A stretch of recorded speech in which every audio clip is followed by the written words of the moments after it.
Assalamualaikum everyone. Today I'll show you how to change the desktop background in Windows.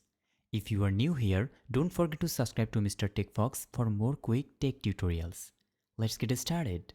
First, right-click anywhere on your desktop and select Personalize from the menu.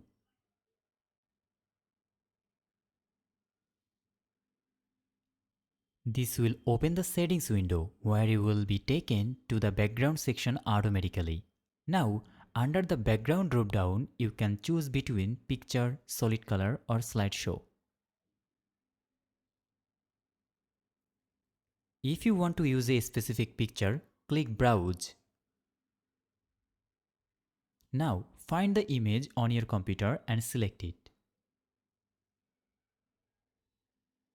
The image will be set as your background. You can also adjust image fit from the drop-down under the picture.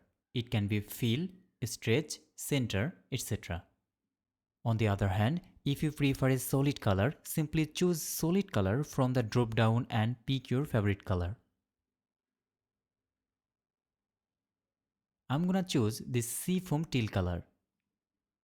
And here you can see that my background is changed.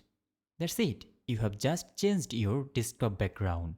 If this helped, don't forget to like and subscribe to Mr. TECHFOX for more quick tech tips. See you next time.